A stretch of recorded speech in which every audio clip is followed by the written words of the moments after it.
В разные эпохи ингуши называются разными именами. Ингуши или галгаи, как они сами себя называют, упоминаются античными писателями и географами, такие как Страбон, Птолемей, Плутарх и Занара. Отрывок из книги «Страна царя», издана в Лондоне в 1875 году. Страбон сообщает следующее. Амазонки жили в горах за Албанией. Феофан, сопровождавший Помпея в его экспедиции в Албанию, по крайней мере утверждает, что албанцы были отделены от амазонок скифскими племенами легов и гелов, и что река Мермодалес образовала границу между этими двумя племенами. Но Скасий, Митродот, Гипсикрат и другие, которые были хорошо знакомы со страной, утверждали, что амазонки были соседями горгорейцев, населяющих северное подножие Кераунских гор. Эти два сведения, упомянутые Страбоном, сводятся к одной и той же точке. Леги – это современные лезги. Гелы – это ингушское племя Галгай. И Кераунские горы – это северные хребты Кавказа, вплоть до Бештау.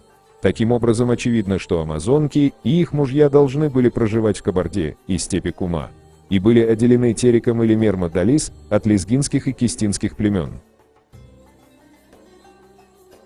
Финский вестник. Учено-литературный журнал. Том 9. 1846 год.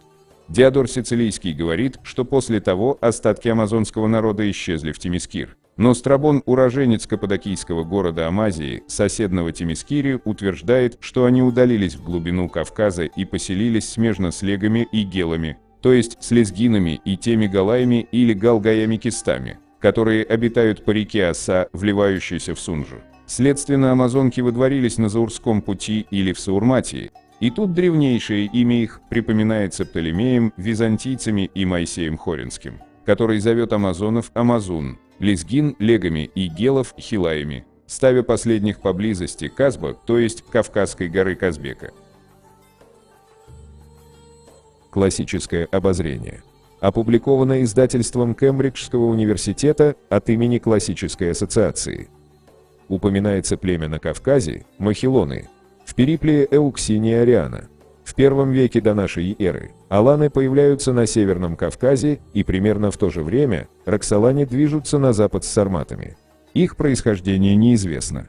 Из классических и китайских источников мы узнаем, что аорсы, которые, как утверждает Страбон, прибыли в Предкавказье с севера и приняли имя аланы. У Птолемея объединение племен указывается формой аланорсы. Происхождение названия аланы от гелоны является возможным, и первоначальная буква «г», кажется, уже исчезает в махилоны. Вероятно, буква «х» здесь представляет немецкую «х». К такому же выводу пришел филолог, этнограф и академик Императорской академии наук Николай Яковлевич Мар.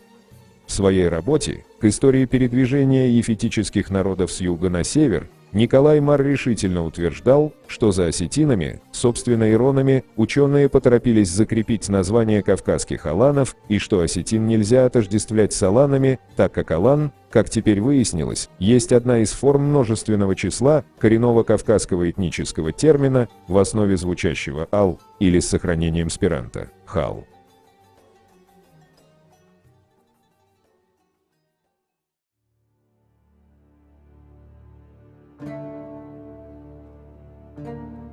Профессор Николай Феофанович Яковлев, кавказовед, фонолог и специалист по теоретической и прикладной лингвистике. Языки и народы Кавказа, Тифлис, 1930 год. Осетинский язык, смешанный ирано-ефетический. Ряд осетинских звуков, например, надгортанные, нельзя возвести к иранским, но они имеются в соседних ефетических языках. В осетинском около 10 падежей, то есть больше, чем в любом другом иранском языке, из них лишь один может быть возведен к праиндоевропейским формам. В соседних же ефетических вейнавских языках мы имеем сходную систему склонения, насчитывающую до 16 падежей и постпозиций. Лишь система осетинского спряжения частью сохраняет иранскую традицию. Таким образом, если только не характеризовать язык по одному спряжению, то мы должны сделать вывод, что осетинский язык есть язык скрещенный, образовавшийся из смешения иранских языков с горскими ефетическими, вейнавскими и другими. Газета «Кавказ». Очерк северной стороны Кавказа, 1847 год. Далее, от кабардинцев к юго-востоку по северному склону, частью против центра, а частью во Владикавказском округе, живут общества осетинского племени. Тагаурцы, куртатинцы, чеметинцы, алагирцы и дигорцы. Они большую частью носят названия от имен ущельев, в которых обитают. Племя это в общность представляет картину вовсе другого рода. Хотя тагаурцы и дигорцы управляются своими старшинами или дворянским сословием, а прочие имеют правление народное, но они не представляют собою тех благоустроенных обществ и самобытности, какими отличаются общества черкесские. Всегда находясь под зависимостью соседних народов, грузин, кабардинцев и ингушцев, они попеременно принимали их обычаи, законы, верования и предрассудки. От этого самого мы видим у осетин удивительную смесь религиозных понятий, заимствованных ими от веры трех соседних народов, властвовавших над ними. Один из таких примеров приводит профессор Борис Андреевич Алборов, советский ученый-осетиновед, собиратель и исследователь осетинского фольклора, в своем труде «Некоторые вопросы осетинской филологии». Ингушская гальерды. Как у чеченцев, так и у ингушей существуют патроны, или боги-покровители, общие для всего племени, или отдельных обществ из нескольких селений, и, наконец, боги-покровители отдельных аулов или отдельных родов. Они носят название эрдов или ерда, а у ингушей цу, а чаще ерда, дяла или дела. Такие сведения дает нам Башир Далгат, прекрасный знаток религиозных воззрений ингушей и чеченцев. Однако, вопреки мнению Далгата, высшие общеплеменные патроны отличаются от низших, родовых и силою власти, и большую территорией распространения своего влияния. Название бога представляется на ингушской почве в виде гальерд, галиерды, гальерда, геолерды, гилерды. Галиерды состоит из двух частей – гал и ерды, из которых первая восходит к калий, элей, сохранившейся пережиточно в виде яла, ила, и гелой в народных религиозных песнях в значении «бог».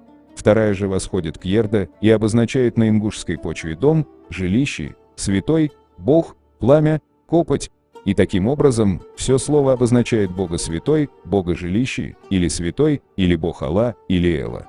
Слово Али и Эли мы имеем и в составе названий других божеств, как-то в ингушских Мяцели из Мяцсели, Ауша Сел, Гушмали, Мяцхали, Тушоли, Амгали, в абхазском Итлар, в кабардинском Шибли и другие. Это обстоятельство указывает нам на то, что в культе гальерды мы имеем поклонение богу Аллу, Алла или богу пламени, огня. И слово гальерды обозначает таким образом божество огня, пламени. Отсюда и ингушское Алла, Али, князь, от глагола Али, как и осетинское Алдар. Аль имеет характер злого божества и на сумеро-аккадийской почве. Здесь наше название, Иль, бог, имеется в сложении с другими словами. Так сумеро-аккадийцам известен Анлиль или Инлилла, владыка демонов бури, соответствующая сиро-халдейскому Бел, финикийскому Ваал, древнееврейскому Эль, первоначально обозначавший бог солнца. Аль имеется и в составе Алату, название богини преисподней, и Нинкигаль, название преисподней. Термин эрды, эрда, эрдо, как мы видели, толкуется различно, то как святой, то как жилище, дом, место пребывания святого и так далее. По Пожидаеву, ерда перевели в селение Кок как бог, у которого просят хорошей погоды. Николай Феофанович Яковлев, побывавший во многих местах Ингушии и Чечни, называет ерды ерда, богом атмосферы. У Потоцкого – ерда, священные скалы. Все это указывает, что значение данного слова меняется. Осетинская Аларды, Алаурди и ингушская Халерды таким образом первоначально восходят в сумеро-аккадийской или ефетической основе и значит первоначально боги ерды, боги огня, боги солнца. Мы увязали гальерды с каким-то древним божеством Гелой, Гелай, на ингушской почве. Попытаемся то же самое проделать на осетинской почве. Осетинские Аларды – такой же золотой крылатый светлый бог, но не имеющий уже значения верховного бога, а только покровителя Оспы. Культ гальерды первоначально возник там же, где раньше всего обосновался чечено-ингушский народ, а именно в верховьях реки Асы, где память о нашем святом сохранили название горы Геолерды-Корт и святилище Альбиерды, Ауша-Сел и Тхаба-Ерды. Позднее, с расселением ингушей, культ Гальерды переносится отсюда выселенцами в долины реки Армхи, где, как и в долине реки Асы, на месте древнего языческого капища возникает христианский храм. Отсюда этот культ проникает в район Осетии, под названием Элия, Аларды, у Ацила. Все сказанное об ингушском Гальерды и осетинском Аларды можно суммировать следующим образом.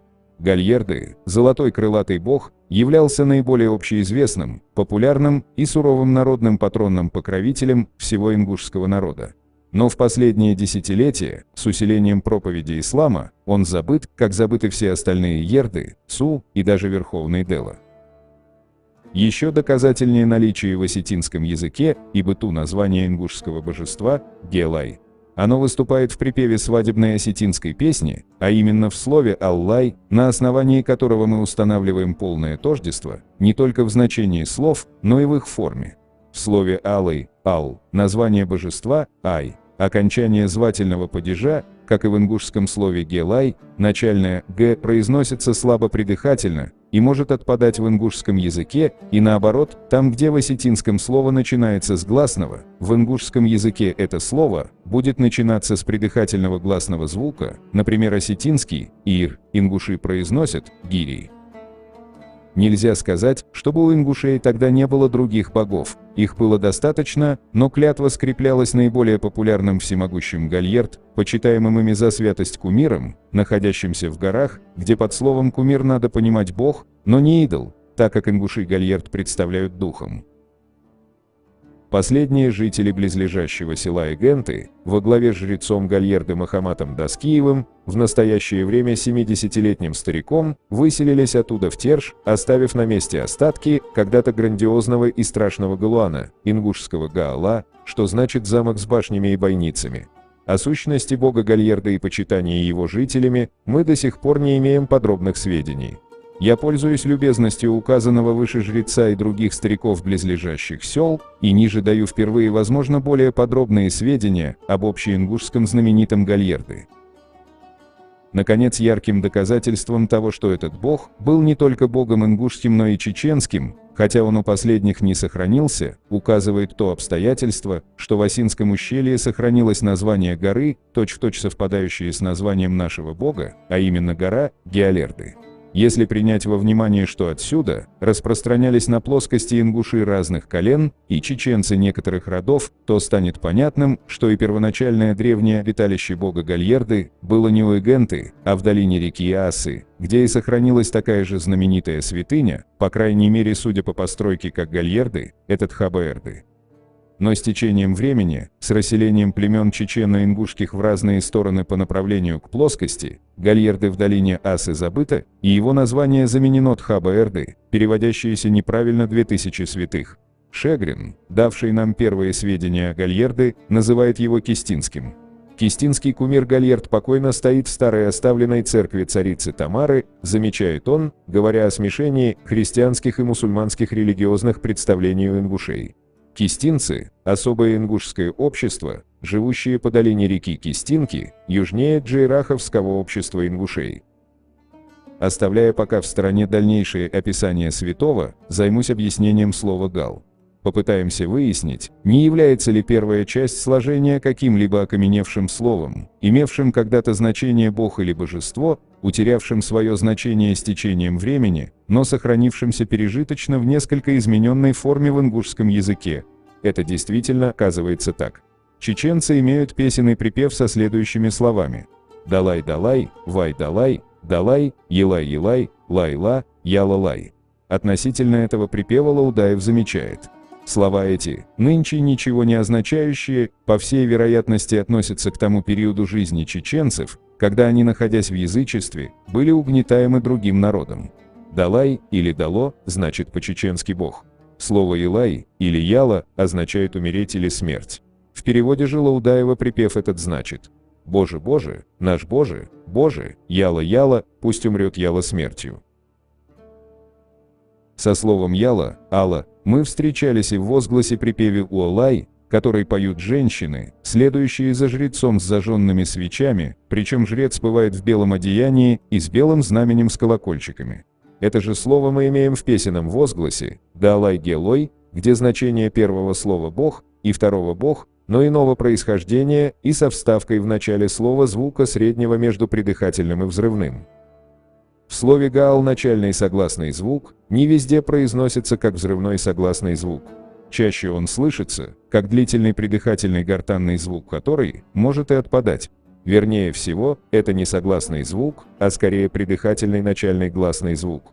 С таким придыханием произносят ингуши начальные гласные, особенно в заимствованных словах, например, ирон по-ингушски будет звучать «хиры» или «хирии». Следовательно, первоначальной формой нашего слова на ингушской почве должна была быть «хал», что дает затем и форму «гал», «гал» с подъемом почального согласного и форму «ал», «ал» в сутерии этого начального согласного совсем. Нет сомнения, что все упомянутые выше празднества связаны с действием производительных сил природы. Величайшим производителем этих сил и подателем чадородия в конечном итоге явился некий бог Аала, Эла. К нему и обращены все упования женщин, особенно бездетных и имеющих больных детей. Это его они призывают под названием Гелой, Уолой, Яла и другие. Это древнейший бог ингушей, уже позабытый и замененный Деэла или Цу. Автор также отмечает, что ингуши издавна проживали на территории Восточной Осетии и полагает, что существуют фамилии, которые могут относиться к ингушским родам. Алборов сообщает: наименование второй фамилии Кокайта еще больше подтверждает происхождение первоначальных жителей Ла-Мардона из ущелья реки Асы. Мы видели, что здесь имеется селение Кок с культом Тушоли. Они называли себя Ла-Амар, Ла-Муар или Ла-Амур, что значит по-ингушски горцы. Местность, заселенная ими, прозвана у окружающих осетин Ла-Мардон, что значит Ла-Амаров место обитания или Ла-Амаров вместилище, так как слово «дон» по-осетински имеет значение не только вода, но и вместилище. В Ла-Мардоне, в Восточной Осетии, данная версия также подтверждается найденными остатками башенной культуры ингушей.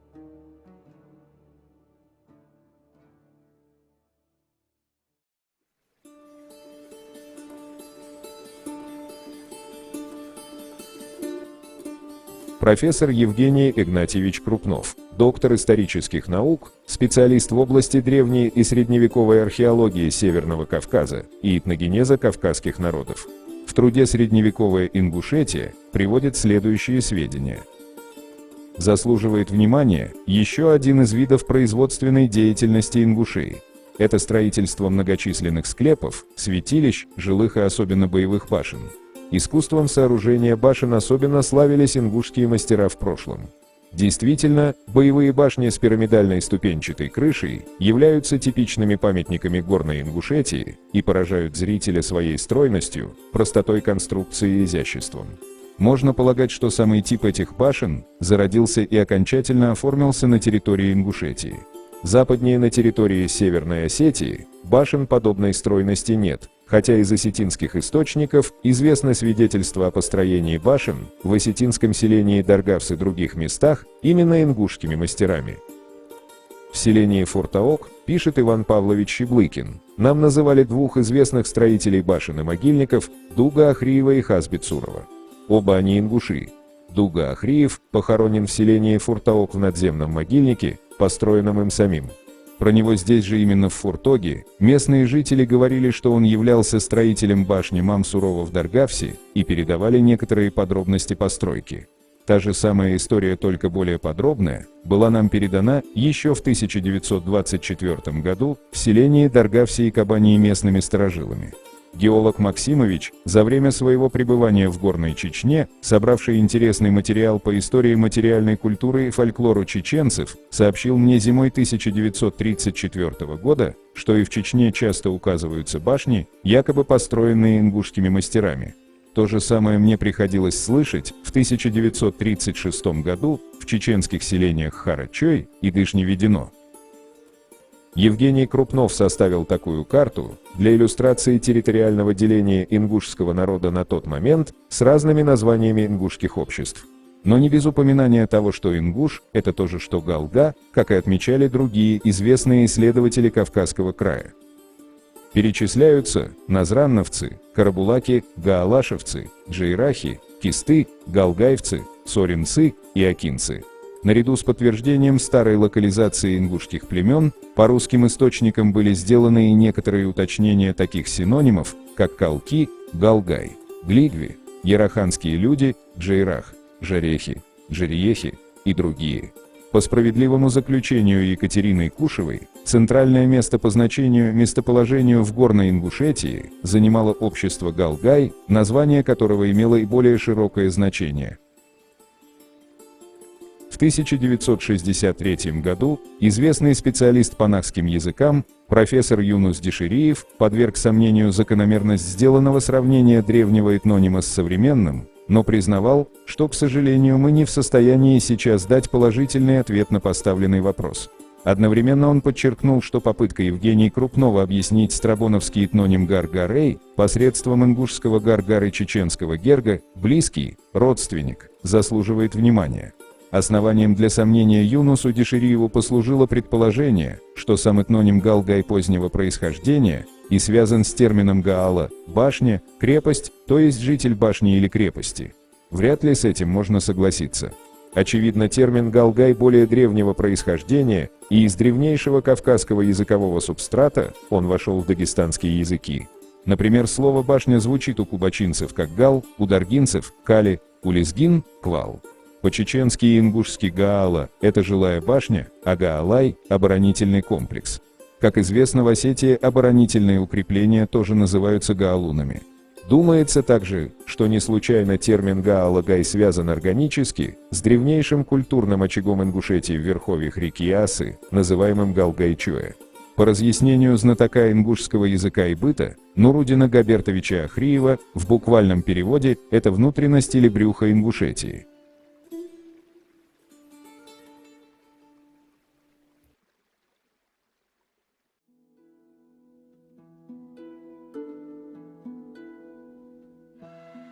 Следующие отрывки взяты из труды Фома Ивановича Гарипекина. Группа Галга, например, называется, потому что с древнейших времен в числе светил небесных, в особенном почитании была у них одна звезда, называвшаяся священной кобылицей – Гиила. А в Осинском ущелье на горе Гельерды-Корт стоит доселе капище священной кобылицы покровителя народа Гельерды или Гальерды. Это есть одно и то же общераспространенное божество у древнейших народов, известное под именем Ма, как божество зачатия и плодородия на земле.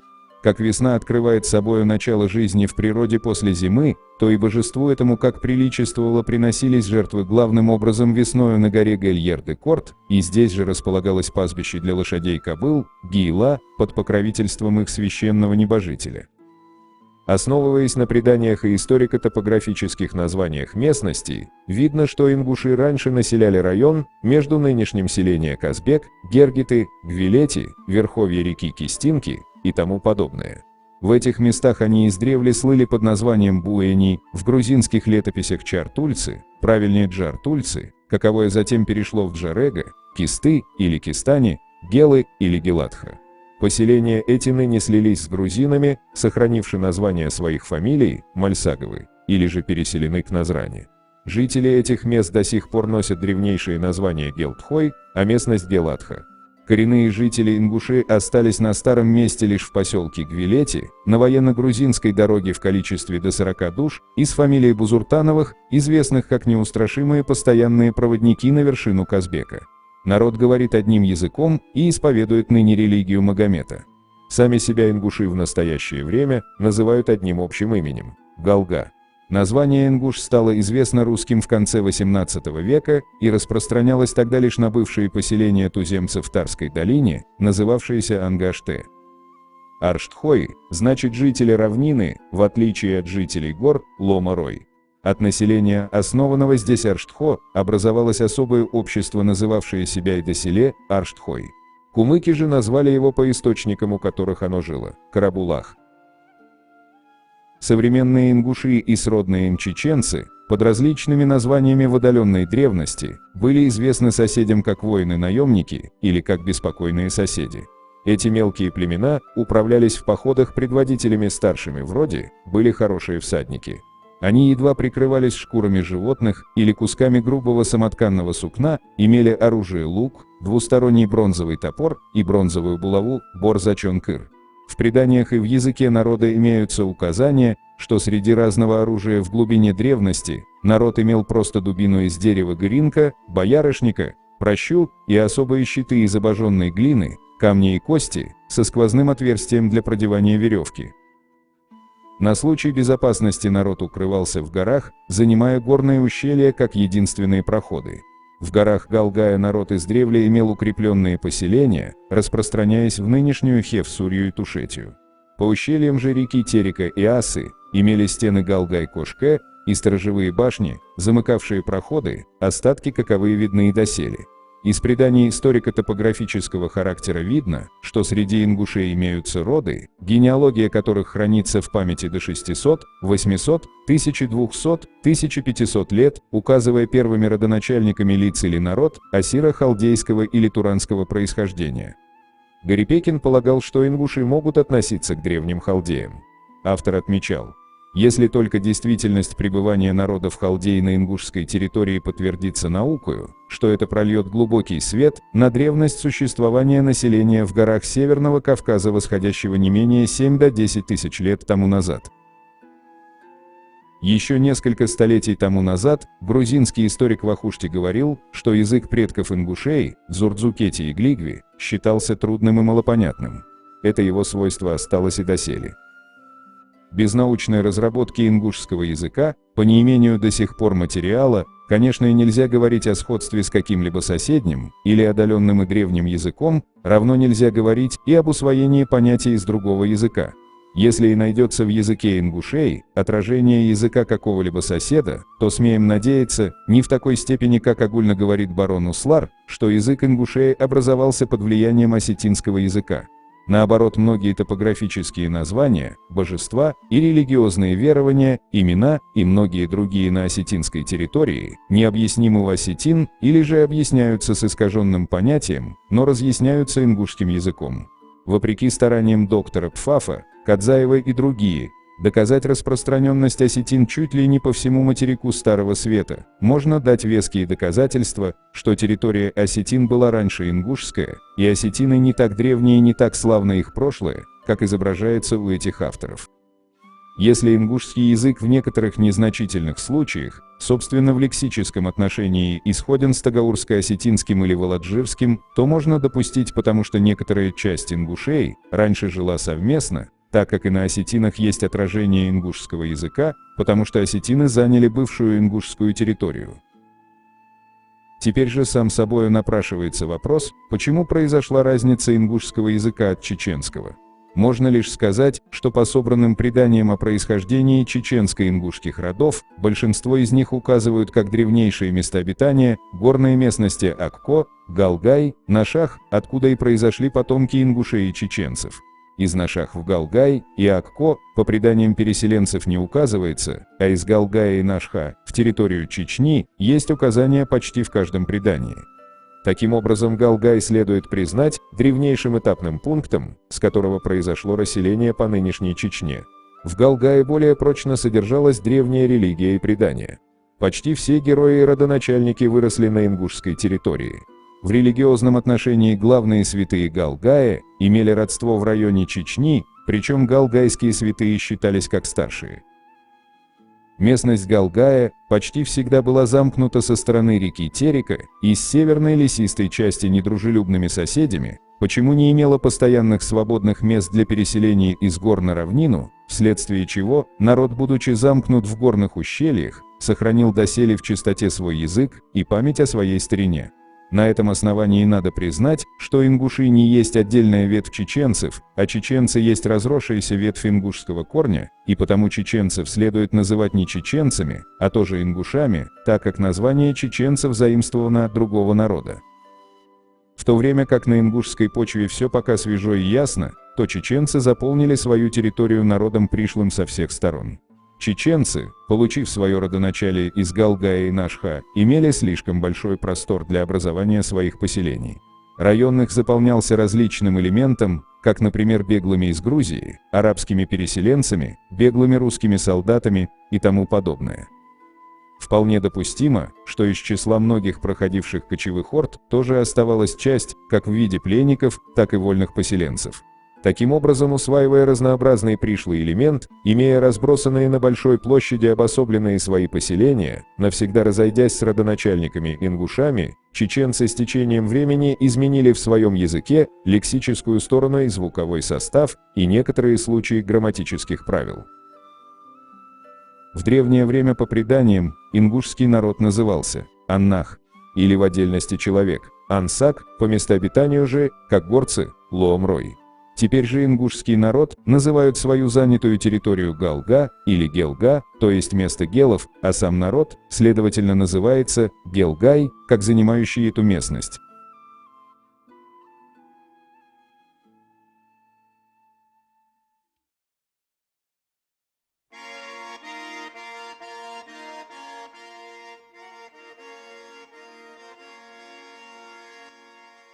Языки и народы Кавказа. Профессор Николай Яковлев, 1930 год. Область распространения ингушей и ингушской культуры простиралась по всему Нагорью современных Ингушии и Чечни. В указанный период эта культура, можно думать, еще не имела постоянных центров на плоскости. Поэтому до сих пор нагорное население Чечни говорит на наречиях более близких к ингушскому, чем к плоскостному чеченскому языку. Когда же сложились чеченцы как национальность? Со второй половины XVI века начинается миграция ингушских племен из Нагорной полосы на теперешнюю чеченскую плоскость, причем одним из наиболее ранних выходцев на плоскость из всех вайнахов следует считать карабулаков или арштхойцев, полукочевников-скотоводов. Эта эмиграция вытеснила гребенских казаков с места их первоначального поселения по реке Сунжи, за Терек.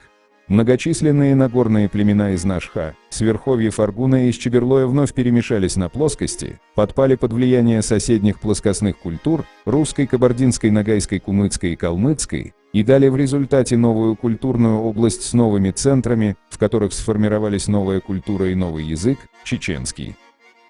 Плоскостное чеченское наречие мало-помалу вытесняет старые ингушские говоры в чеченских горах. Таким образом, на основе производственного и экономического превосходства Чечни, в настоящее время чеченский язык и чеченская культура, развивающиеся на чеченской плоскости, обнаруживают тенденцию к расширению за счет ингушского языка. Новейшие географические и исторические известия о Кавказе.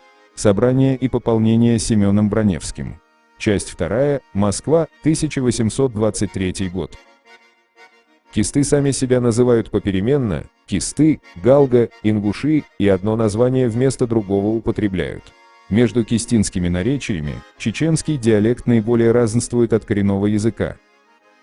Такое же заключение делает Николай Яковлевич Данилевский, ученый-естествоиспытатель, социолог и публицист, в труде «Кавказ и его горские жители в нынешнем их положении», издано в 1846 году. Кисты, ингуши и карабулаки говорят все одним языком, совершенно особенным от прочих горских и весьма сходным с тушинским. Данилевский также отмечает, что между кистинскими наречиями чеченский диалект много различествует от коренного языка. Багаудин Аджаматов. История тюрков и кумыков с древнейших времен. Естественность этого родства подтверждается еще и тем, что чеченский язык, без преувеличения, лексически является самым тюркизированным нетюркским языком. Его лексическая основа довольно удачно адаптировала огромное количество тюркизмов, которые пришли из кумыкского, ногайского и татарского. И это результат культурного обмена, а не целенаправленной ассимиляционной политики. Единство и взаимопроникновение здешних культур – это история длиной в столетия, об этом говорит не только языковое взаимное влияние, но и пестрая топонимика, наличие имен собственных и адатов, происходящих из культуры соседей. Не секрет, что ингушский язык распространен от Терека до Аргуна, откуда и шла миграция современных чеченских обществ на восток. Сами нашхойвцы говорили, что их язык сходен с языком галгаевцев, о чем нам сообщает и чеченский историк и архивист Муслим Мурталов в своей книге «Кавказ и Чечня. Обзор европейских ученых».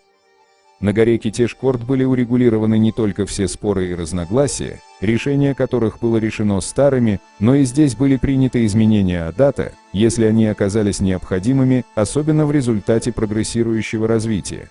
Как только оказалось, что возникали спорные вопросы, которых раньше не было, старые отправлялись после первобытного места или прародителя Нашхе, чтобы оттуда забрать решение, так как, по мнению ичкеринцев и чеченцев, в узком смысле, там царят самые чистые и правильные привычки и обычаи, так что еще недавно один недовольный решением ичкеринцев обратился туда за окончательным решением.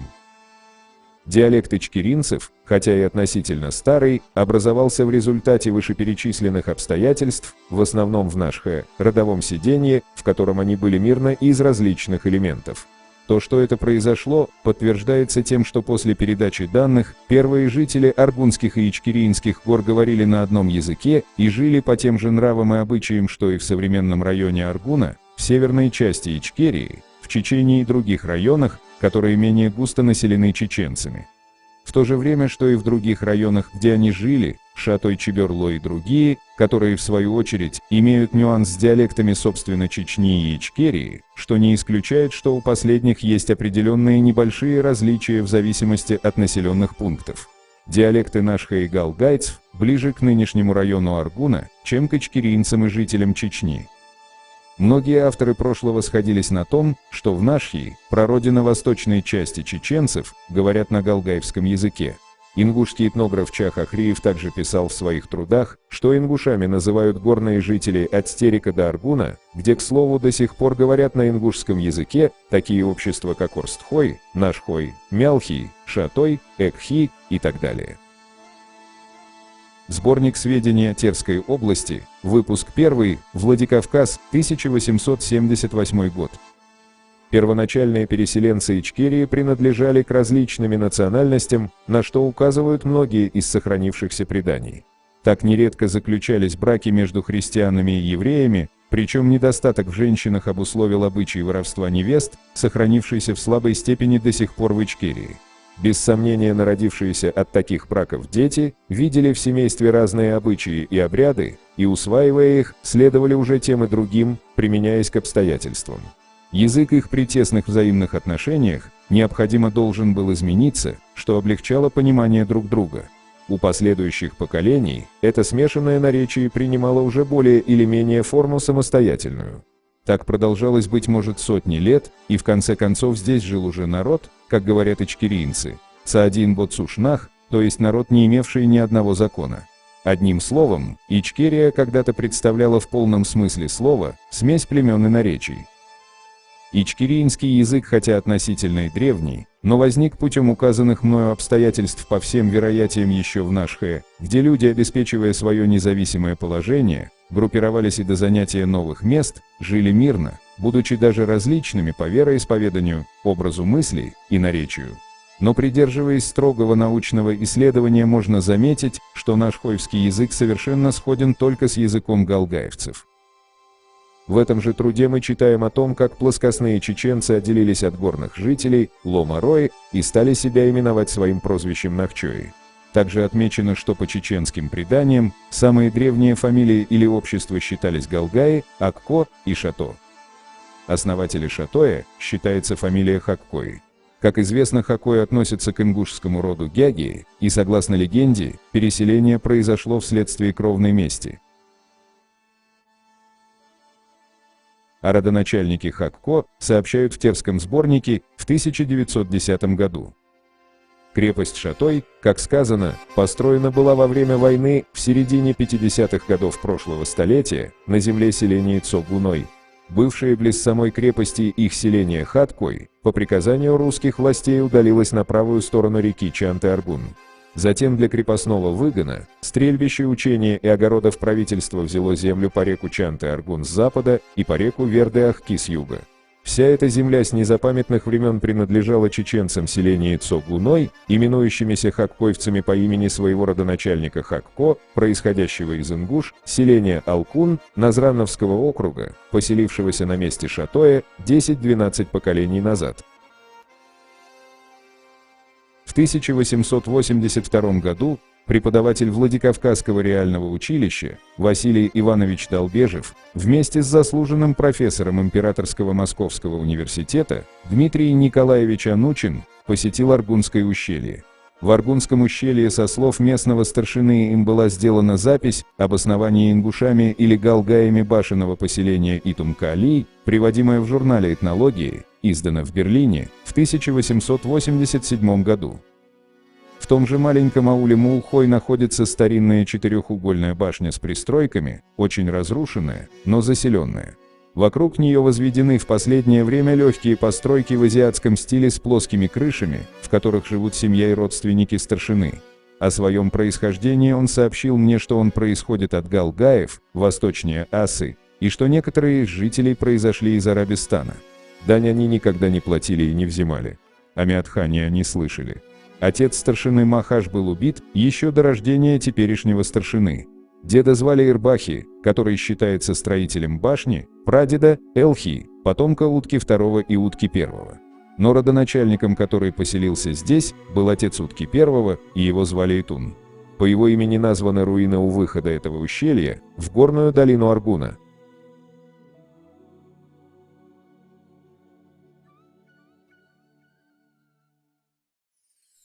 Умалат Лаудаев, первый чеченский этнограф, подробно изучал быт чеченцев. В своей работе «Чеченское племя» опубликовано в сборнике «Сведения о кавказских горцах» в 1872 году приводит следующие сведения. Как вообще все первобытные народы, чеченцы на плоскости занимались преимущественно скотоводством, как необходимым средством для своего существования. Скот их множился на привольной и девственной земле. Они в изобилии получали молоко, сыр и масло. В первобытность же свою, не быв ознакомлены еще с хлебопашеством, за неимением хлеба употребляли в пищу большое количество сыра. Почему, хвалясь своим изобилием пред своими соотечественниками, обитавшими в скудных приаргунских горах и многонаселенной Ичкерии, назвали себя сырными, по-чеченски Нахчой. Сыр по-чеченски называется Нахчи. Слово это во множественном числе «нахчи», а отсюда происходит народное название Нахчой, то есть люди, изобилующие сыром. Быть может и то, что название это плоскостным чеченцам приписали в насмешку, называя их сыроедами, как ныне натеречных чеченцев в насмешку называют колдаш-юцнах, то есть людьми, едящими творог. Что название Нахчой чеченцы получили от сыра, это подтверждается и тем, что назраневцы, говорящие не чисто чеченским языком, сыр называют начхи, а чеченцев – начхой. То есть и они дают им название от сыра. Так как чеченцы на плоскости уже назвались Нахчой, то они Ичкерию в отношении к себе назвали Нахчой-Мох, то есть страною сырных, или страною, где плоскостные чеченцы имеют свои поземельные участки. Ичкерия есть слово кумыкское. Ичиери значит земля внутри, то есть среди гор. И действительно, она находится посреди лысых и черных гор. Племенные остатки, водворившиеся на этой территории, селились ниже их и ближе к плоскости, почему первобытных обитателей пришельцы называли Лоомрой, от слова Лоом – гора, то есть живущие на лысых горах. Со временем беспокойные люди других стран и беглецы разных народностей увеличивали собою число чеченских фамилий. В пользу версии Лаудаева, что чеченцы действительно изобиловали сыром, говорит и тот факт, что в 17 веке чеченцы обменивали его у кумыков на соль, железо и прочие вещи.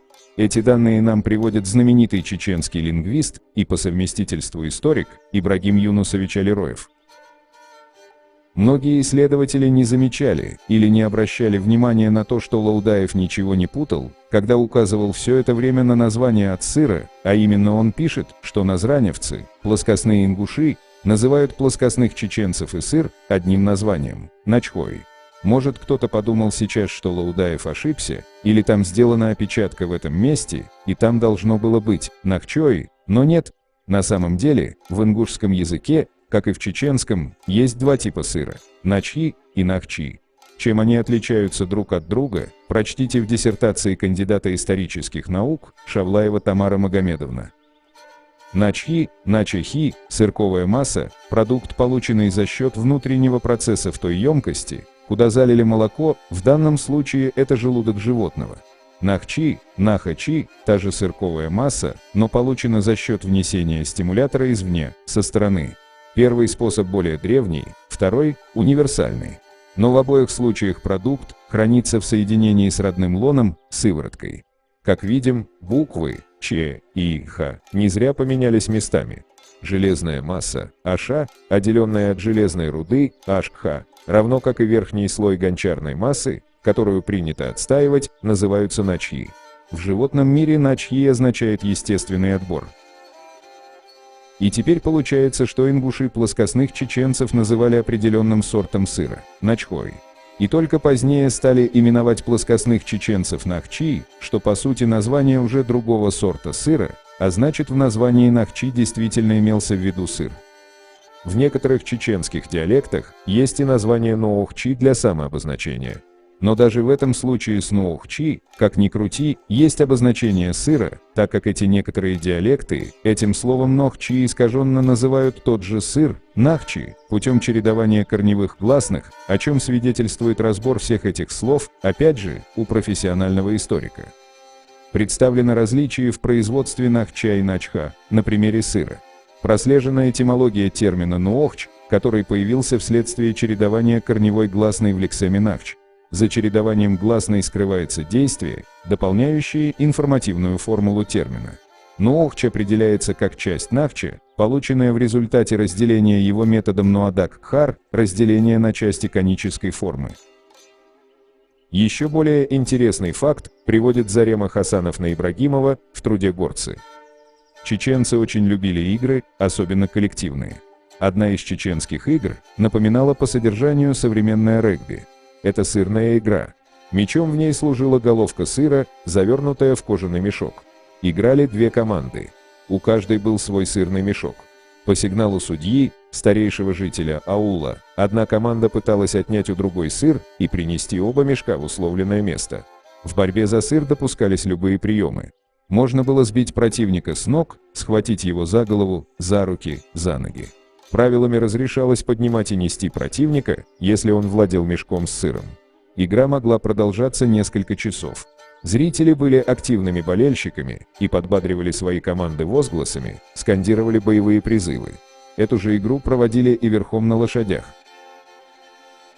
О том, что нахчи – название именно от сыра, а не от люди, придерживались и многие именитые чеченские историки и исследователи, к примеру, знаменитый чеченский исследователь Сулейманов Ахмад, который подтверждает версию с сыром, и причем он отмечает, что и сегодня, это в 1978 году, горные чеченцы называют плоскостных чеченцев нахчи или начьи, подразумевая в этом названии овечий сыр.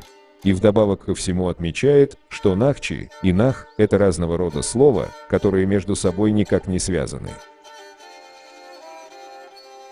Чечня и Россия. Общество и государство. 1999 год.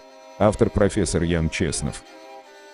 В пользу земледельческой этимологии слова «нохчи» говорит также то, что этот этноним обозначал прежде всего равнинных чеченцев.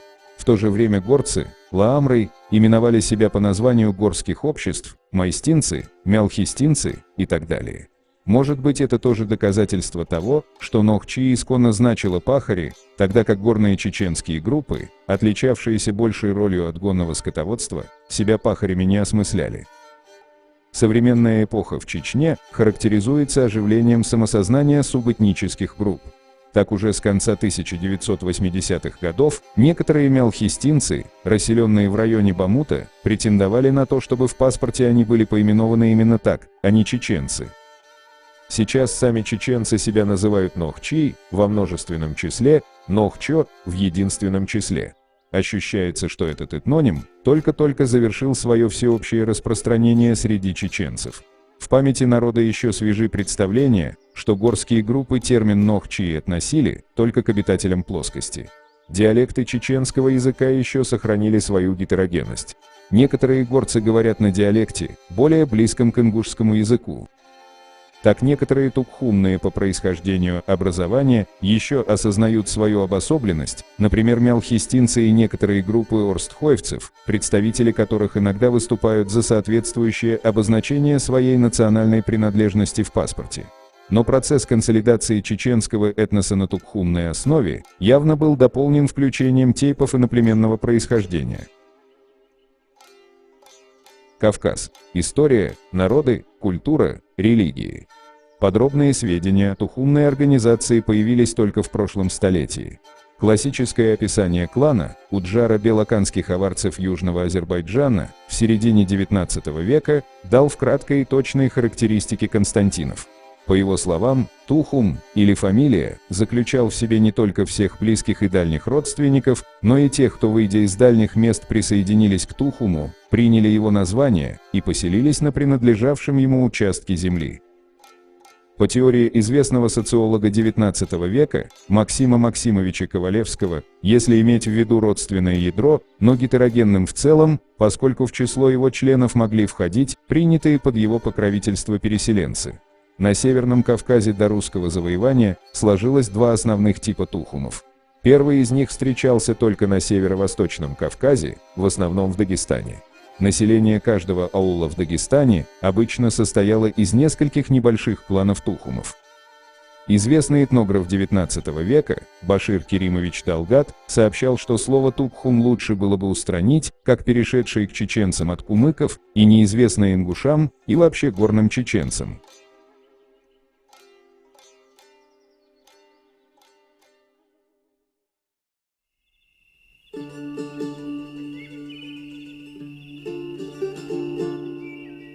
Екатерина Николаевна Кушева, доктор исторических наук. Народы Северного Кавказа и их связи с Россией. Вторая половина XVI века по 30-е годы XVII. Кисты отождествляется с названиями обществ в Горной Ингушетии: Галга, Джейрах, очеченившиеся к XX веку общества Акко, Кистины. Рассмотрю подробнее имеющиеся в нашем распоряжении сведения XVI-XVII века, как для проверки сделанных отождествлений, так и для попытки географического приурочения ингушских и чеченских обществ. Начну с их ингушской группы.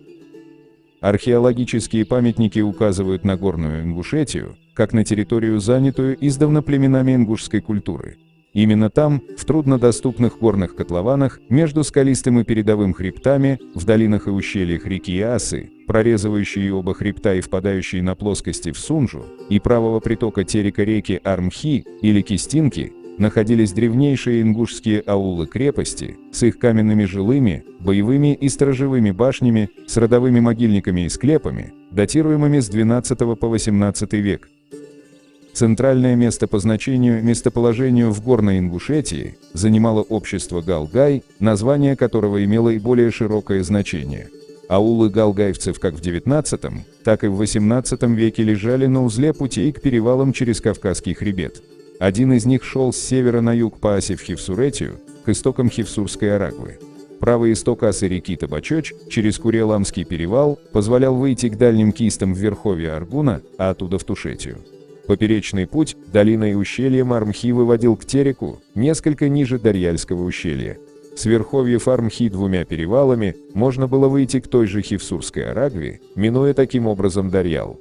В русских документах XVI-XVII века отождествляемые Анатолий Генко с Галгай, Калки, упоминаются чаще всего в связи с путешествиями русских послов с Северного Кавказа в Кахетию и обратно.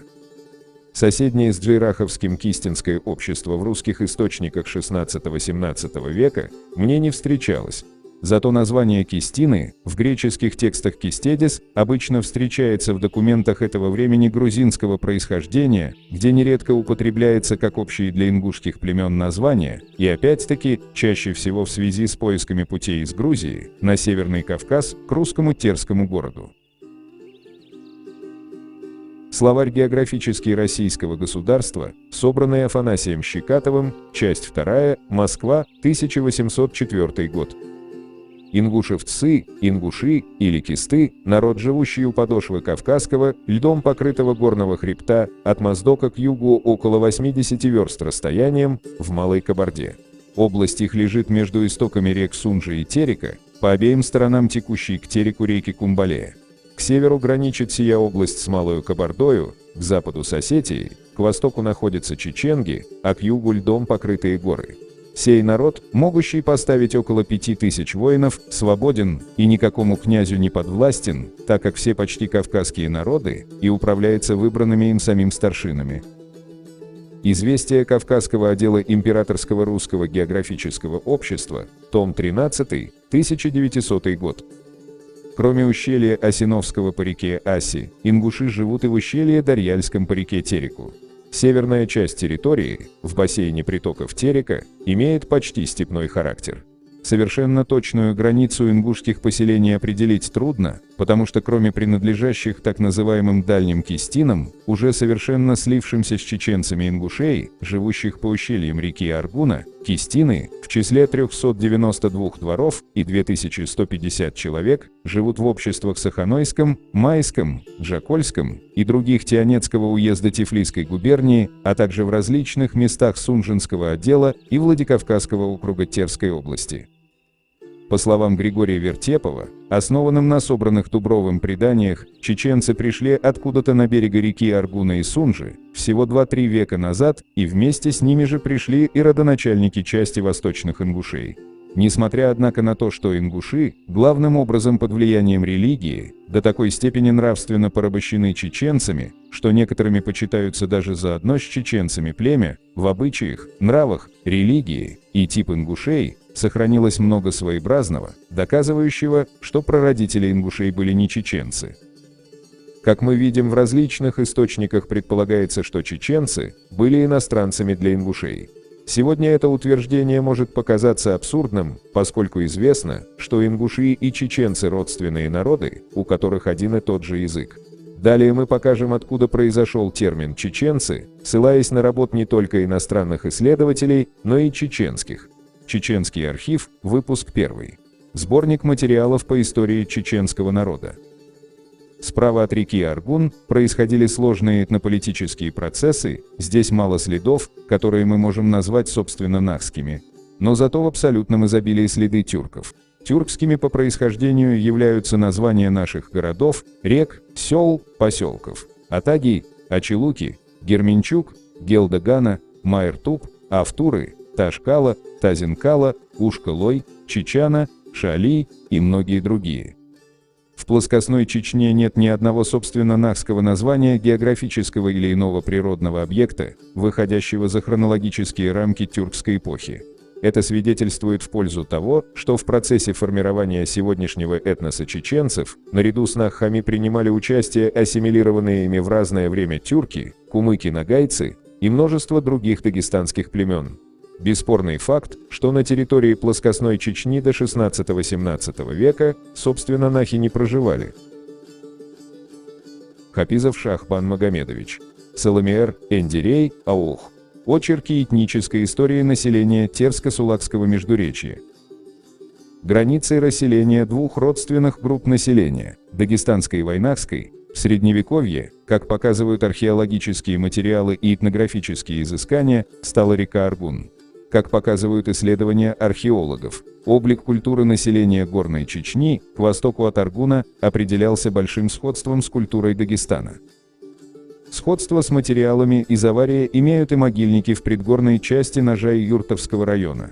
К примеру, Галайтинский могильник, самое близкое сходство погребальный обряд могильника, имеет с синхронными памятниками на территории Дагестана, или Бети-Мохский могильник.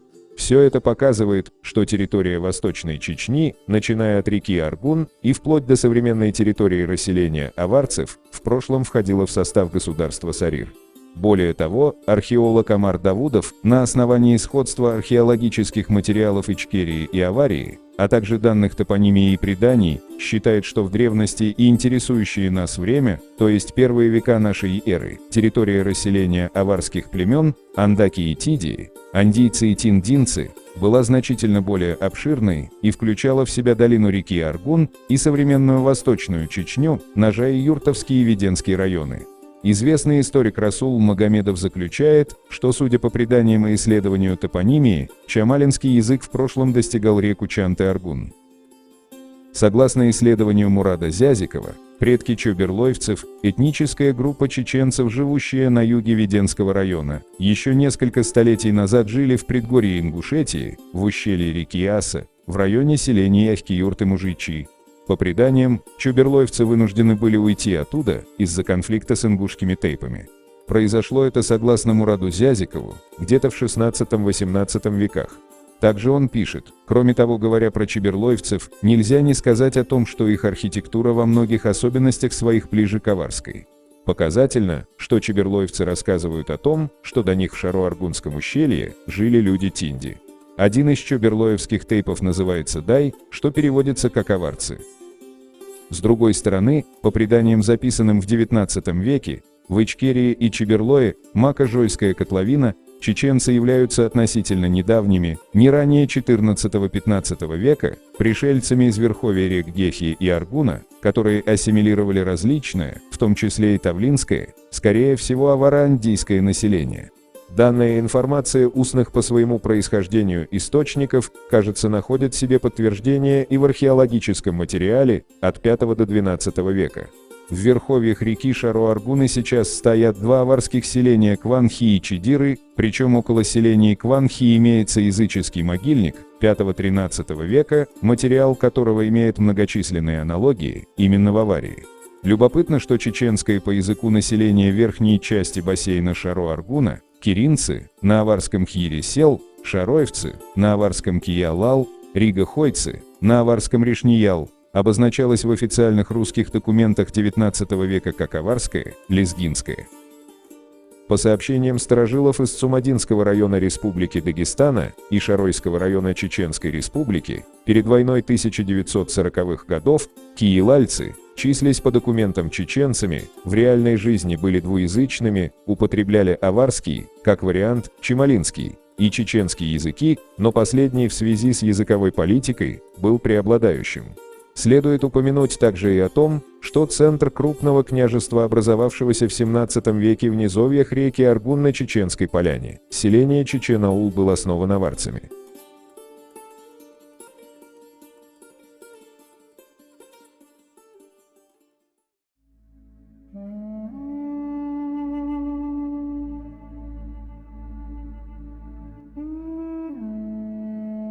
Письмо от князей чеченского владения Арсланбека Бартыхана и Мухаммада Эдемировых кизлярскому коменданту Ивану Львовичу фон Фраундорфу в 1756 году.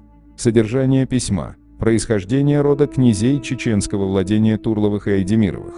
Русско-чеченско-дагестанские отношения. Из перевода письма. Могущественной, милосердной, милостивой ее императорского величества государыне, верному слуге высокому правителю Кизляра, его высочеству генерал-майору Ивану Львовичу, от нас чеченских князей, сыновей Эдемира, Арсланбека, Бартыхана и Мухаммада, с поклоном наше прошение таково. Наш предок, Кара Киши, вышел из Авара, он пришел и поселился в Гунбете.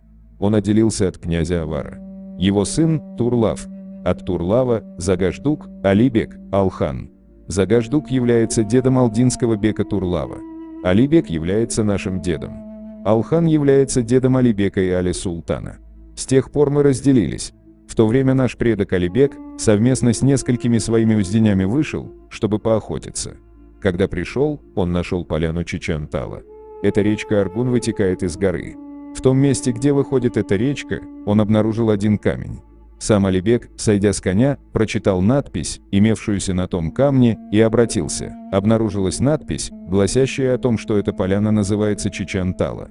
Так он сказал узденям, находившимся с ним рядом. Затем он вернулся из путешествия в свой дом. Прибыв к себе домой, он пригласил к себе в дом своего старшего брата Загаждука и младшего брата Алхана и сказал: «О, мои братья! Я нашел в одном месте одну хорошую поляну. Я сделаю там место для жительства. Если вы согласны идти туда со мной, то пойдемте вместе. А если вы и не придете, я пойду туда сам». Но те братья не захотели идти туда. И тогда упомянутый Алибек с подвластными ему людьми прибыл на поляну Чечен-Тала и тут обосновался, сделав ее местом жительства. Аваро-чеченские правители из династии Турловых и их правовые памятники XVII века.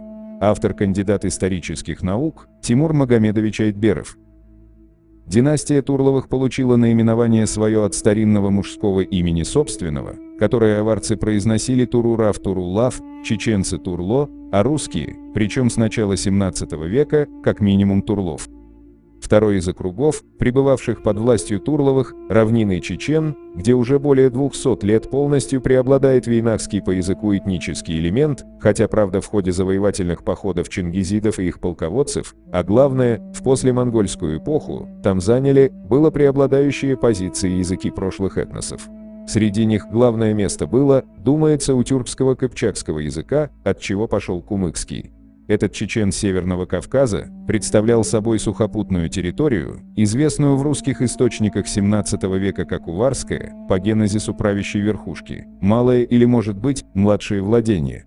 В первой половине XVIII века русские военные администраторы описывали данный округ Северо-Восточного Кавказа как состоявший из 9 селений, в числе которых были Алда, Астанкул, Атага, Башин, Баха-аул, Гаджи-аул, Хамбат-аул, Сюйра-корт, Чахкири и Чечен-аул, Аварский Чачан. В 40-е годы XVIII века, согласно опять же русским данным, во власти Турловых находились следующие чеченские селения: Чечен-аул, Малый Чечен, Атага, Истису и Топли. Вышеупомянутый немец 70-х годов XVIII века включал в состав Турловского округа Атагу, Гаджи-аул, примерно 500 дворов, Чахкиру, Чечен-аул, примерно 500 дворов, Янги-Кент на Сунжинском правобережье и другие селения. Знаменитый же кавказовед первой половины XIX века Бакиханов Аббас, происходивший из табаристанских иранских аристократов, обозначал первоначальную территорию чеченского округа, попавшую в XVII веке в руки Турловых, как состоявшую из Чечен-Тала. Турловы сделали, примерно со второй половины XVII века, своей столицей селение Чечен-аул.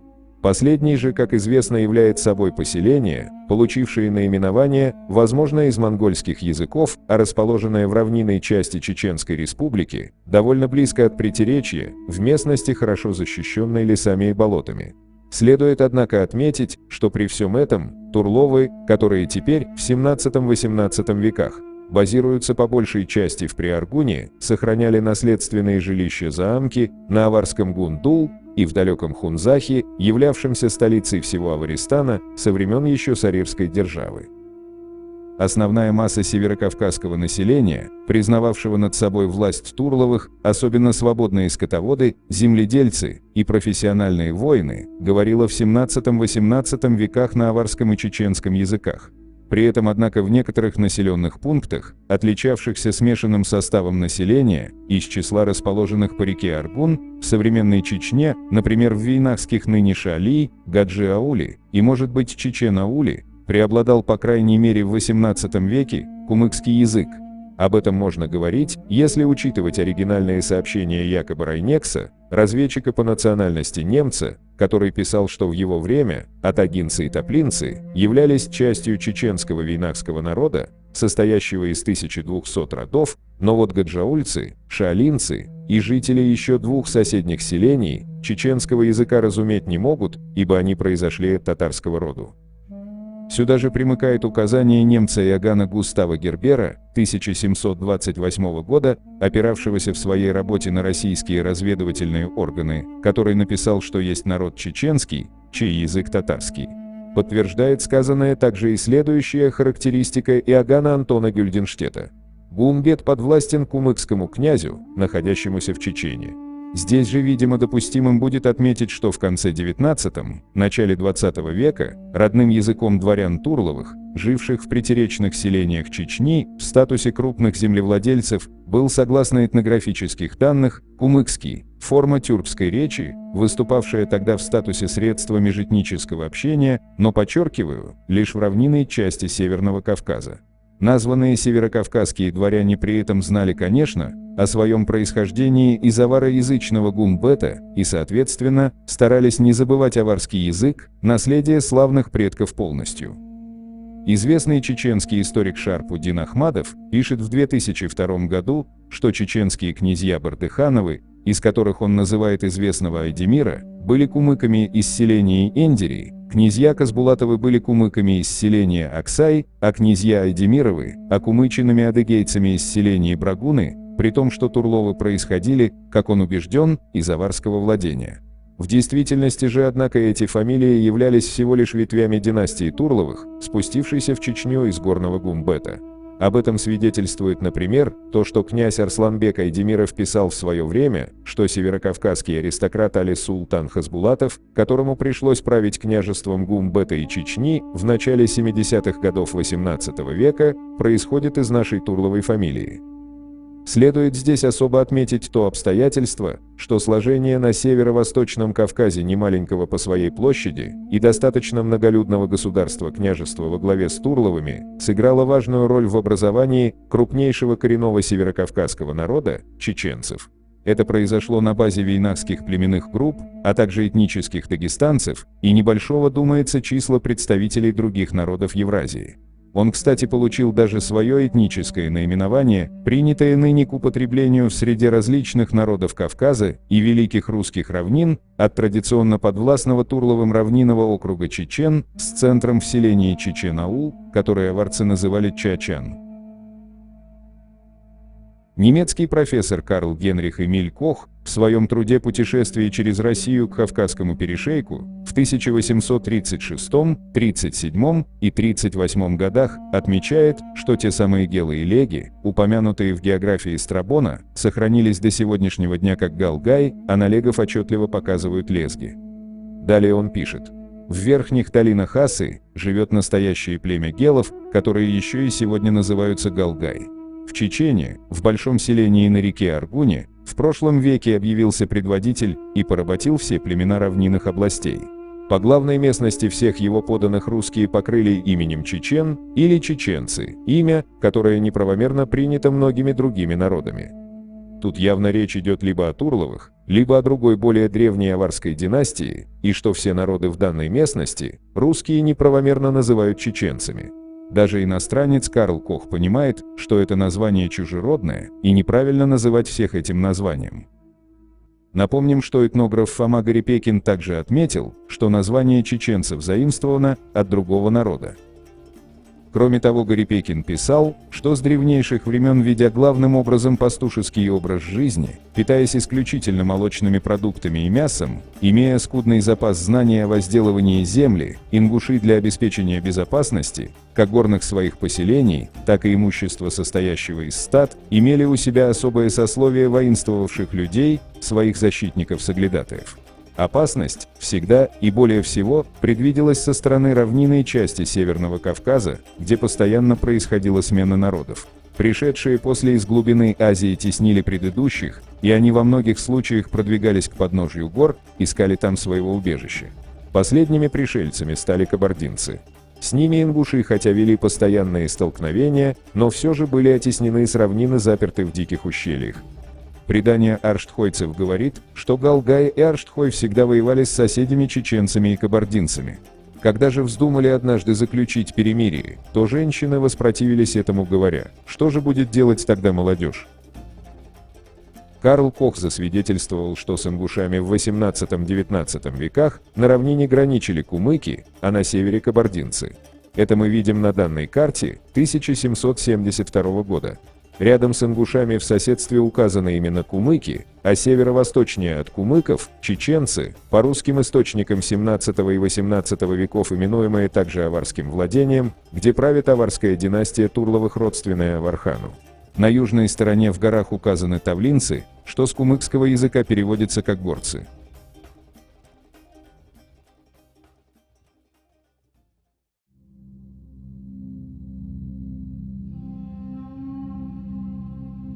Известно, что ингуши, в то время, когда их соседи уже числились в российском подданстве и мешали ингушам свободно владеть своими землями на равнине, подписали договор о вхождении в состав России в 1770 году, дабы избавиться от статуса враждебного народа для России и вновь мирно жить на своей исторической родине. Материалы для новой истории Кавказа с 1722 по 1803 год. Автор труда – историк Петр Григорьевич Будков. В 1770 году ингуши или кисты просят принять их в подданство, как сообщается, от притеснений и набегов кумыков и кабардинцев на равнине. Как мы знаем, кабардинцы и кумыки на тот момент уже издавна являлись подданными союзниками России.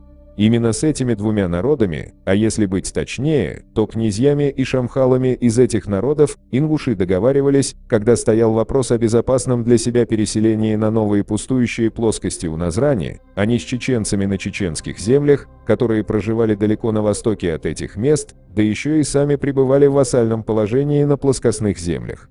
Петр Будков также сообщает, что на тот момент чеченцы издавна числятся в российском подданстве.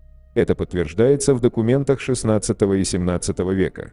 Один из них – письмо 1657 года из шибутского джемаата царю Алексею Михайловичу с просьбой принять его жителей в русское подданство. Перевод Миркасыма Абдуллахатовича Усманова, советский и российский историк, археограф и доктор исторических наук. Мы из шибутского джемаата, чтобы быть подданными великого царя из сей страны гор, а именно из Варанты, Чичане, Тонса, направили 3 посланцев к русскому царю. Если он пожалует нас, то мы станем подданными царя. Имена сих суть – Алихан, Сусла, Алгян. Этих 3 людей мы послали, и их снова повторно послали, и Аманата также послали мы. И пусть русский царь нас пожалует. Пошлем посланцев нашему Темурасу царю. Ныне Темраш царь стал подданным русского царя. Мы тоже желаем быть подданными русского царя. Царь, смотри же на нас велико.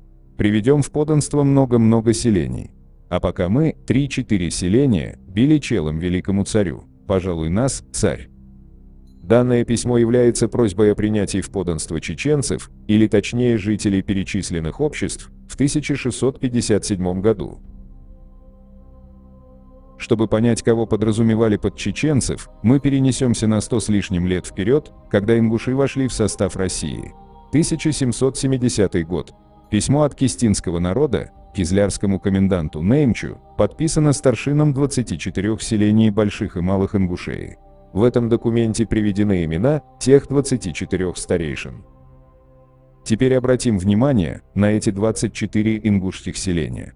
Дело в том, что именно об этих 24 селениях округов больших и малых ингушей или ангуштов говорит исследователь Аган Антон Гюльденштедт в своем путешествии по Кавказу в 1770-1773 годах, который, к слову, являлся еще и свидетелем вступления ингушского народа в подданство Российской империи. Гюльденштедт, собственно, записал их с точностью. Переходим сразу к ингушским округам Ангушты-Шалха, где перечисляются те самые 24 селения. К обоим относятся Галга, Тирол, Акка, Бецы, Гемир, Ваурху, Кир-Мереш, Галай, Ялхар, Царай, Ной, Хой, Кяхкай, Местой, Нашах, Сулуй, Мелер, Корбе, Махши, Асай, Шатгеа, Аздай, Хайрехи, Цизди и Паланг. Также селения и округа: Махки, Хамха, Таргим, Аги, Картуй, Сулуй, Бештуй, Азик, Тимгай, Лялах, Хани, Таш, Арцхой, Салгай, Фалхал, Герек, Малар, Джайрах, Байн, Ижел, Обин, Дахаргиш, Арапе, Берех, Кушги, Кала, Накаст, Бархан, Тори, Гапай, Галай, Алкун, Гигай, Целх, Датах, Арште, Игер, Ляшк, Желаш, Галашки, Ахкин-Юрт, Ахка, Махал, Бошта, Мериджи и Терли. В общем, по свидетельству Гильденштедта, получается, что в данном акте вступления в российское подданство в составе ингушского народа принимали участие даже старшины Терлоя и Нашьи, не говоря о старшинах Ялхара, Аки, Галая и Мержи, то есть по сути получается весь ингушский массив, который отличался общностью языка, культуры и традиций, что, конечно же, автор отметил далее в своем описании. Все эти кистинские селения и округа расположены вдоль рек Кумбелей, Сунджа и Асай. Они состоят между собой в хороших отношениях, так же как и свяпи, которые живут на реке Макул. Народы, которые живут возле прочих рек, впадающих в Сунджу, составляют другую партию, которая настроена против этой и которую обычно называют чеченской. Кратко повторим ключевые моменты из данного труда Гюльденштедта. Округ ингушцев и кистов, первого кавказского народа, с коим Гюльденштедт имел случай познакомиться, лежит между вершиною Сунджи и Терека, около ручья Кумбалея, впадающего в Терек. К северу граничит он с Малою Кабардою, к западу с Осетинской областью, к востоку с чеченами, а к югу со снежными горами. Они называют сами себя Галга и сохранили еще употребление на войне щитов. Те общества, которые были перечислены в 1770 году как ингушские, все они говорят практически на том же языке, что и все ингуши, и чем дальше на восток по обществам мы движемся, тем сильнее меняется язык. Это и говорит о том, что шла миграция с запада на восток, где на востоке вайнахские общества попадали под влияние уже дагестанских и прочих культур, в том числе и языковое. Округ Чечен. Он занимает страну Нижнего Аргуна и Бистина, впадающих в Сунжу, и нарочито обширен, почему под названием обитателей его чеченов часто разумеется весь кистинский народ. Чечены имеют собственных князей. Царствующая фамилия называется Туркан и находится в родстве с Аварханом. Теперь сравним с картами конца XVIII века. Карта пограничной линии Российской империи, 1782 год. В окрестности реки Терека и Фортанги находятся только ингуши или кисты. Чечня начинается от Нижнего Аргуна. Карта части Российской империи и народов Кавказских гор, 1789 год. Тут мы видим такую же картину в обратной проекции.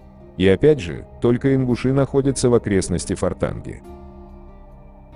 Карта, представляющая Астраханской губернии, Кавказскую линию и прикосновенных к ней всех горских народов, 1799 год. На этой карте мы видим, что чеченцы также занимают местность Нижнего Аргуна. Более того, тут еще раз подтверждается, что Нашхи изначально относился к ингушскому массиву, как и было отмечено во всех предыдущих источниках. На более ранней карте 1745 года грузинского царевича Вахушти Багратиони отображена страна Дзурдзукети, и он ее разделяет на три группы или общества – кисты, дзурдзуки и глигвы. В его описании этой страны также упоминаются ингушские селения Ангушт и Джейрах, так что не подлежит сомнению, что Дзурдзукети и есть Ингушетия. К северо-востоку от Дзурдзукети отображены чечаны. Вахушти относит равнины этноним чечаны именно к дагестанским племенам, что лишний раз подтверждает, что в этой местности преимущественно живут дагестанские народы, и никакого отношения к дзурдзукам или вайнахам этноним чечаны не имеет.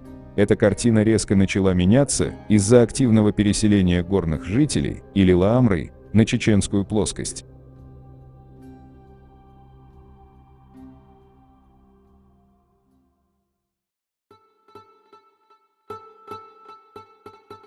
Как отмечают многие исследователи, в этногенезе ингушей осетины и чеченцы не участвовали.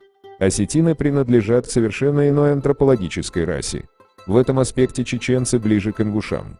Но тем не менее, исследователи отмечают некоторые существенные различия между ингушами и чеченцами. Известия Кавказского отдела Императорского русского географического общества, том 9, 1885 год. Антропологические группы по указателям и описательным физическим признакам приводят к весьма интересным заключениям. Так галгаевцы, куда собственно относятся джейраховцы, мицхальцы, хамхинцы и царинцы, также и соседи галгаевцев, акинцы, на основании среднего головного указателя для галгаевцев 81,9, а для акинцев 81,0, относятся к подкороткоголовой расе и стоят, по-видимому, особняком от других смежных с ними горных чеченцев и лезгин. Из последних, первые имеют средний головной указатель 84,4, а вторые 86,7, и таким образом, составляя короткоголовую расу, представляют как бы совершенно самостоятельную группу восточно-горских кавказских племен. Указатели носовой и лицевой, а также все другие описательные физические признаки подтверждают только что высказанное. Александр Белов. Арийское прошлое земли русской. Кроме всего прочего, надо отметить, что в западной антропологии утвердилось иное название европеоидов кавказоиды или кавкасионский тип по древнему грузинскому названию Кавказа – Кавкассионий. Впервые название «кавказский тип» дал белой расе немецкий ученый, живший в XIX веке, Иоганн Фридрих Блуменбах. Он описал обнаруженный на Кавказе ископаемый череп, который в целом, по его мнению, соответствовал параметрам идеального палеоевропейца. В свою очередь, отечественный антрополог Виктор Валерьянович Кунак считал, что среди ингушей в большей степени сохранился процент древнего населения Кавказа. Тайсаев Джабраил Мубарикович. Этногенез народов Кавказа. Антропология чеченцев и ингушей несколько различается. Ингуши относятся к центральному кластеру кавкасионского антропотипа с выраженной брахикефализацией, что говорит о сильном генетическом смешении с кабанской культурой. Тогда как чеченцы, хоть и относятся также преимущественно к кавказионам, сочетают в себе множество элементов каспийцев и даже понтийцев, среди них очень высока доля представителей с низкой меланизацией. Кроме того, у чеченцев самый высокий индекс делихокефализации среди характерных прохикефалов-кавказионов. Все это свидетельствует, что чеченцы в большей мере сохранили хуритский субстрат, либо в большей мере ассимилировались каспийскими народами и в меньшей кабанскими. Русские авторы со второй половины XIX века начали давать этнологическую классификацию всем кавказцам для своего удобства в изучении Кавказа. И этноним чеченцы, в этом случае они употребляли вместо нахский или вайнахский, как, например, карачаевцев и балкарцев, относили к тюркам или татарам. Черкесов, кабардинцев, убыхов и адыгов – к черкесам. Аварцев, лезгин, кумыков и так далее – к дагестанцам. Поскольку равнинных чеченцев было гораздо большее по численности, чем ингушей и бацбийцев, то и по этнологической классификации ингушей и бацбийцев относили собственно к чеченцам. Один из таких примеров приводится в энциклопедическом словаре Русского библиографического института «Гранат». Тут ингушей называют отдельным народом от чеченцев, но родственным. Но когда переходим к статью про чеченцев, нам рассказывают, что главнейшие из чеченцев – те же ингуши или галгай, в том числе Цова-Тушина или Бацпий. Кто такие Бацпий? Кавказовед Наталья Георгиевна Волкова дает нам ответ на этот вопрос. О переселении бацпийцев с Северного Кавказа свидетельствует и предание грузин-тушин, живущих в том же Земалване. Цовцы, или бацпийцы, говорят тушины, считают себя тушинами, а на самом деле они кисты, и их язык родствен кистинскому. Сейчас цовцы часть тушин, но они пришли с другой стороны, с запада, из страны Гилга, Галгай, самоназвание ингушей. Когда шах Аббас хотел всех сделать мусульманами, то галга переселились в горы Грузии. Такого же рода предания сохранились и среди переселенцев из Чечни, живущих с середины XIX века в соседнем с Земалване селении Джокола. Баци, говорят они, это горные люди, включающие два народа. Первый, Чакма-Тушины, это грузины. Второй, это Галгай. Прежде в горах Грузии жили только Чакма-Тушины. Баци убежали из страны Галгай, когда в Галгай пришло мусульманство. Таковы факты, приводимые историческими преданиями. Но насколько они верны? Исключительная близость бацпийского и ингушского языков достаточно убедительно свидетельствует о том, что Ингушетия – прародина бацпийцев. Это же подтверждает и еще один факт.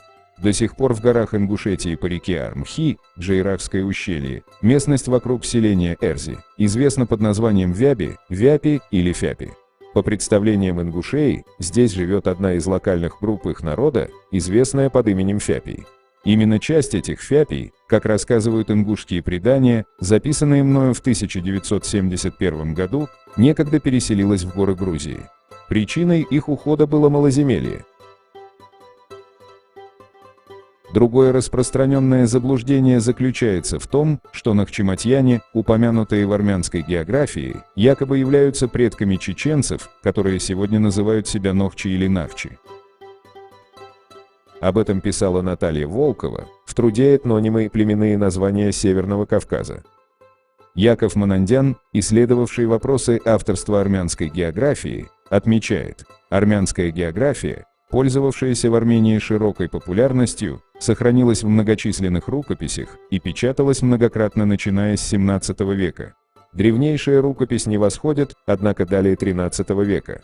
Не представляя себе четко местоположение народа Нохчо, автор армянской географии, основываясь на некотором звуковом совпадении терминов Яксамат и Нахчимат, расположил народ под этим именем в местах, где Птолемей помещал яксаматов.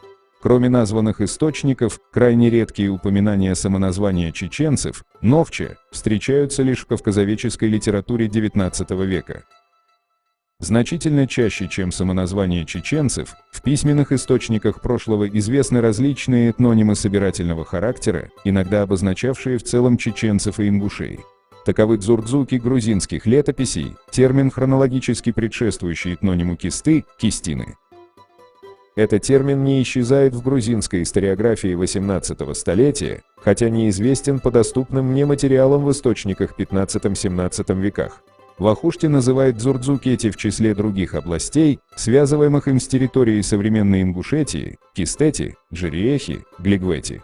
Выше Кистети, пишет он, находятся Дзурзуки с постройками, селениями и башнями. Если Кистетия помещалась им в среднем течении реки Армхи, то Дзурзукия, находившаяся по сведениям того же автора, выше, то есть южнее Кистетии, могла занимать верховье той же Армхи, а также ущелье Охкарохи, правого притока Терека, находящегося еще южнее Армхи. Таким образом, в грузинской литературе XVIII века этническое содержание имени Дурзуки или Дзурдзуки по сравнению с источниками XI века несколько изменилось. Если в XI веке дзурдзуками именовали вайнахов в целом, то в XVIII столетии этим именем называли лишь часть народа, а именно его западные группы. Очерки истории Чечено-Ингушской АССР. Том 1, издано в Грозном в 1967 году. Правда, из армянской географии не видно, что Нахчематьяны и Кисты находятся по соседству. Они оторваны друг от друга. Рядом с Нахчематьянами названы абхазы и народы северо-западного Кавказа, а около кистов – туши, тушины, гудамакары, жители ущелья реки Черной Араквы в современном Душетском районе Грузии, и дидойцы, дидои в современном Дагестане. Отсюда видно, что кисты размещаются в пределах современной Чечено-Ингушетии. Также они локализуются в новом списке армянской географии, тогда как Нахчематьяны в этом списке размещены около устья реки Танаис, современного Дона, что приходится признать ошибкой. По-видимому, локализация Нахчематьянов у устья Дона есть результат вольного использования сведений греческого географа II века новой эры Птолемея, служивших одним из первостепенных источников для армянской географии. Птолемей знал близ устья Танаиса сарматский народ яксаматов. Археолог и историк Иван Егорович Забелин в своей работе «История русской жизни с древнейших времен» пишет следующее. По указанию Птолемея, сарматы во II веке по Рождеству Христова занимали именно те земли по северо-западному берегу Азовского моря, где прежде обитали геродотовские царствующие скифы. Это были роксоланы и языги, они же, по-видимому, яксаматы, иксаматы, яксаматы, язаваты. Но еще в начале I века по Рождеству Христова Страбон указывает поселение языгов-сарматов прозванием царствующих на нижнем течении рек Днестра и Днепра, где по Геродоту находилась древняя Скифия. Здесь очевидно, что переписчики армянской географии совершили ошибки при переписывании слова иксамату Птолемея и переписали его как Нахчемат и добавили к нему еще армянское окончание ян, и в итоге получилось Нахчематьян. И поэтому совершенно ясно при таком рассмотрении, что никаких Нахчематьянов в природе не было, а были иксаматы.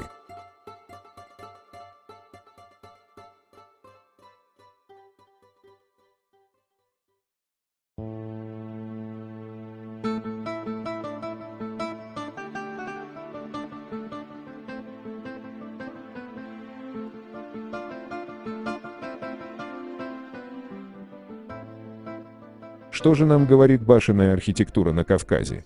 В своем труде «Башни в горах» кандидат архитектуры Аркадий Федорович Гольштейн записал следующее.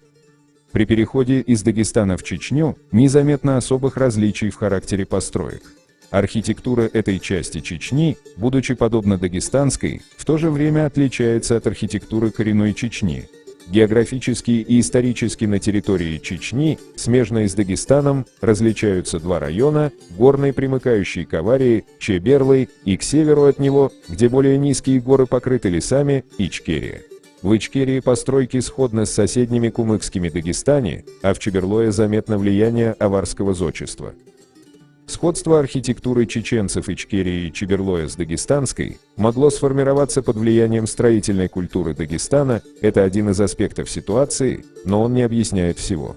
Такая культурная зависимость не может определиться обстоятельствами одного лишь только соседства, тем более что контакты населения Чечни и Дагестана имели место не в большей мере, чем между дагестанцами и другими их соседями. Почти вся масса построек в Восточной Чечне, столь сходных с дагестанскими, относится к концу XIX – начала XX века. В коренной Чечне умерших хоронили в коллективных семейных гробницах. В Ичкерии, куда чеченцы переселялись начиная с XV века, почти нет гробниц, захоронения здесь одиночные. Поскольку и в Чеберлое нет гробниц, можно полагать, что этот район тоже был заселен чеченцами в сравнительно позднее время. Вряд ли гробницы, если бы они здесь существовали, были разрушены с принятием мусульманства. Трудно себе представить, чтобы их снесли до основания так, что не осталось и следов ни одной из них. А главное, в этом районе нет не только наземных гробниц, которые могли быть снесены, но и заглубленных в грунт, а они обычны в тех местах Чечни, где есть наземные гробницы. Далее, на постройках в Чеберлое часты петроглифы, высеченные на камнях кладки стен, древние культовые символы, что так характерно для Аварии. За пределами Аварии в Дагестане такие изображения встречаются значительно реже, причем тем реже, чем дальше от нее. То же самое наблюдается и с другой стороны, к западу от Чечни. В Ингушетии еще встречаются единичные знаки на камнях, но это уже периферия распространения той культуры, для которой такие изображения были характерны. Наконец, согласно данным антропологов, чеченцы в расовом отношении ближе к жителям Аварии, чем Ингушетии. Напрашивается предположение, что восточная часть горной Чечни когда-то входила в общую с горным Дагестаном сферу культуры. Эта общность существовала, как свидетельствует археология, в эпоху бронзы. Возможно, в Чеберлое она продолжала существовать до средних веков, когда выходцы из коренной Чечни заселили эту местность. Вероятно, именно здесь обитали те тинди, на которых чеченские предания указывают, как на прежних жителей края. Здесь произошло подобное тому, что и в Закатальском районе Азербайджана. Переселенцы усвоили традиции зодчества прежних обитателей этих мест. Гольдштейн изучал и сравнивал архитектуру Северной Осетии, Ингушетии и Чечни. В восточной части Чечни архитектура сходна с дагестанской, и жилых башен здесь мало. Но в районе верховьев рек Аргун, Фортанга, Гехи и в Ингушетии в средние века, вероятно, все или почти все жилища были башенными. Несмотря на появление и распространение в XIX-XX веках сакел, жилые башни в высокогорной области Чечни и Ингушетии долго еще преобладали и были основным типом жилища. Путешественник, побывавший во второй половине прошлого века в горной Ингушетии, пишет: «Весь народ помещается в четырехугольных каменных башнях, в 2-3 яруса, времени и постройки которых никто не помнит».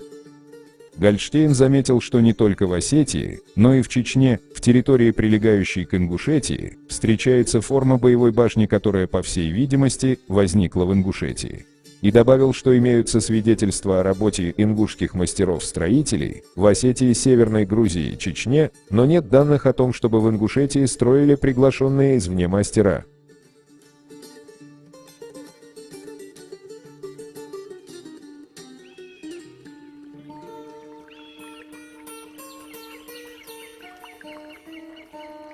Абрам Ибаевич Шевхалишвили, архитектурные памятники Средневековья и исторические места, связанные с гражданской войной в Чечено-Ингушетии. Грозный, 1966 год.